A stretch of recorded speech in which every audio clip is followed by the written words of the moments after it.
बताया कि हमारा जो आज का प्रेस कॉन्फ्रेंस करने का जो मुद्दा है वो ये है कि जो एलओपी साहब ने जो पीर पंजाल के लोगों की तौहीन जो की है, यहाँ के चाहे यहाँ की जो लोगों ने शहादत दी हैं उसकी तौहीन की है, जितनी जंगें लड़ी हम लोगों ने उसकी तौहीन की है। और इस तरीके का बयान देना मैं कहता हूँ कि उनको माफ़ी मांगनी चाहिए, चाहे पूरे पीर पंजाल के लोगों से।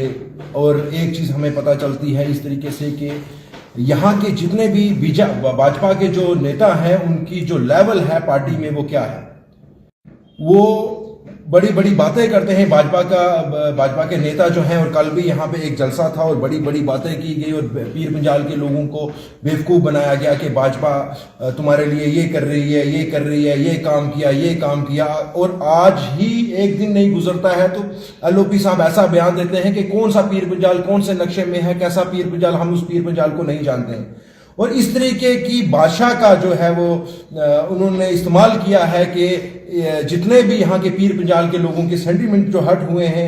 और मैं कहता हूँ कि मैं मुबारकबाद देना चाहता हूँ मेरे बड़े भाई अपना एजाज जान जी को और मुजफ्फर जज जी को और जितने भी एमएलए रजौरी रहे, एमएलए बुदर रहे अपने, और जितने भी एमएलए हैं, एमएलए सुरमकोट, जिन्होंने वहाँ पे प्रोटेस्ट किया और रोका और इतने ज़बरदस्त तरीके से तर्जमानी की और उनके भी आंख और कान खोले कि उनको भी बताया उन्होंने कि वो पीर पंजाल कौन सा पीर पंजाल है, कैसा पीर पंजाल है। उन एमएलए ने वो कहते हैं कि जब तक वो माफ़ी नहीं मांगेंगे तो हम हाउस जो है वो नहीं चलने देंगे। हम उनका मैसेज का इंतजार करते हैं कि अगर वो बोलेंगे कि इस तरीके की बात है तो हम भी जो है वो सड़कों पे आएंगे, प्रोटेस्ट करेंगे। और हम कभी नहीं चाहेंगे कि इस तरीके की जो है बेरुखती यहाँ के लोगों की जाए। मैं कहता हूं कि ये कल मैं देख रहा था इनकी बीजेपी की प्रेस कॉन्फ्रेंस सुन रहा था कि 2.5 लाख वोट जो हमें मिले हैं, 16,000 से 2.5 लाख वोटर जो हुए हैं। मेरे ख्याल में लगभग पहले 8-10 हज़ार वोट जो है भाजपा रजौरी से लेती थी और 8-1 हज़ार वोट मेरे ख्याल में पुंछ से लेती थी। तो 2.5 लाख उन पीर पंजाल के वोटरों की जो है वो बेरहमती जो उन्होंने की है, उन वोटरों से मैं कहना चाहता हूं कि ये अहमियत है आपकी भाजपा के अंदर।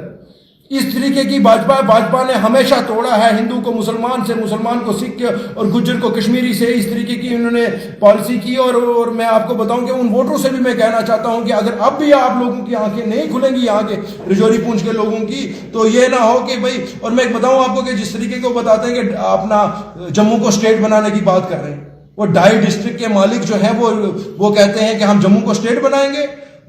वो मैं कहता हूं कि जब तक ये माफी नहीं मांगेंगे कि इस तरीके की जो बात ही करते हैं कि भाई हम जो है इसको ये कौन सा रजौरी पुंछ क्या है क्या नहीं, तब तक हम इनको माफ नहीं करेंगे। और हम जो है बड़ी जल्द जो है वो सड़कों पे आएंगे। और इस तरीके से मैं एक रिक्वेस्ट यहाँ के लोगों को, जितने भी लोग हैं उनको कहना चाहता हूं कि एक प्लेटफॉर्म पे आए ताकि हम इनको बताएं कि कौन सा रजौरी पुंछ, कैसा रजौरी पुंछ, किस तरीके का रजौरी पुंछ। आज जो है वो रजौरी पुंछ के लोग आज सेक्रेटरीट में बड़े हैं, हमारे आईएएस ऑफिसर हैं, हमारे केएस ऑफिसर हैं, इतने बड़े बड़े ऑफिसर हैं, अभी भी उनको नहीं लगता है कि कौन से रजौरी पुंछ।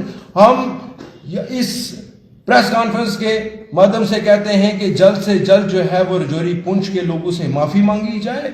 और मैं यहाँ के भाजपा के लीडर से भी कहना चाहता हूं कि आप लोग भी हमारे साथ आए, प्रोटेस्ट करें और आप भी बोले उनको कि भाई वो माफी मांगे। और इसी के साथ में कि आज की प्रेस कॉन्फ्रेंस जो हमारी तरफ से दी गई है वो एलओपी के खिलाफ है, जो पोजीशन जम्मू कश्मीर यूटी के खिलाफ है, जिसमें उनने एक बयान दिया था कि कौन सा पीर पंजाल, कौन सा खिता पीर पंजाल, मैं किसी खिता पीर पंजाल को नहीं जानता, कहाँ का पीर पंजाल। तो मैं कुछ फैक्ट्स उनके सामने रखना चाहता हूँ।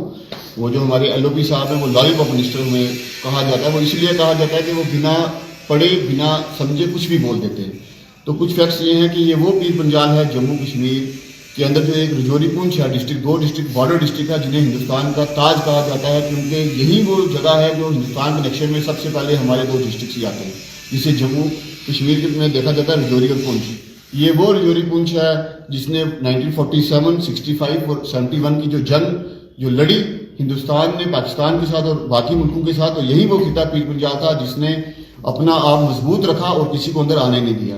ये वही पीर पंजाल है जहाँ पे ऑपरेशन सिंदूर के टाइम पे हमारे 15 घर जो हैं वो खाक हो गए, दुश्मन की गोलेबारी से और हमारे 15 घरों के लोग शहीद हुए। ये इसी खिता पीर पंजाल की हिम्मत है, इसी खिता पीर पंजाल के लोग हैं जिन्हें हिंदुस्तान का तिरंगा उठा के रखा और नेशनलिटी अपनी शो की। ये वही खिता पीर पंजाल है, वही डिस्ट्रिक्ट रजौरी है जहाँ पे हमारे शहीद राजकुमार थापा साहब जो शहीद हुए थे ऑन ड्यूटी, इसी खिता पीर पंजाल में ड्यूटी करते करते एलओपी साहब ये बातें भूल चुके हैं। पंजाल है जहाँ के लोग अगर सड़कों पे आ जाएं तो उनको यहाँ पे आने के लिए रास्ता नहीं मिलेगा। और कल उन्हीं के वाइस प्रेसिडेंट अपने जुल्फकार चौधरी साहब जो हमारे यहाँ के बीजेपी के वाइस प्रेसिडेंट है, उन्होंने कहा कि खिता पीर पंजाल ने हमें बहुत प्यार किया। उनकी करनी और कथनी में फर्क है। एक तरफ वाइस प्रेसिडेंट बीजेपी के बोलते हैं कि लोगों ने प्यार किया और वहीं पे उधर लीडर अपोजिशन जो है हमारे बीजेपी के बोलते हैं कौन सा खिता पीर पंजाल। मैं एक सजेशन देना चाहूंगा उन दोनों लीडर्स को कि आपस में बैठ के पहले बात कर ली जाए कि क्या बोलना है और क्या नहीं बोलना। उनको यही नहीं पता कि खिता पीर पंजाल कौन सा, ये वही खिता पीर पंजाल है। एलओपी साहब आप अपने कान खोल के सुन लें, ये वही खिता पीर पंजाल है जहां पे आपके एक्स स्टेट के जो प्रेसिडेंट थे रविंद्र रैना साहब, जिनकी सरबराही में आप एलओपी बने हो, ये वही खिता पीर पंजाल है। ये वही खिता पीर पंजाल है जो जम्मू को कश्मीर से और कश्मीर को जम्मू से जोड़ता है। अगर ये खिता पीर पंजाल ना हो तो आपको कश्मीर जाने का रास्ता बंद हो जाएगा जब वहां बर्फ पड़ती है। तो आप हमारी यही डिमांड है कि वो हाउस में जहां पे उन्होंने बोला कौन सा खिता पीर पंजाल, वो वहां पे माफी मांगे। जो खिता पीर पंजाल के लोगों के सेंटीमेंट के साथ उन्होंने खेला है उसकी माफी मांगे, वरना हम लोग सड़कों पे आएंगे और उनको जवाब देना मुश्किल हो जाएगा। अगली बात हमारे प्रेसिडेंट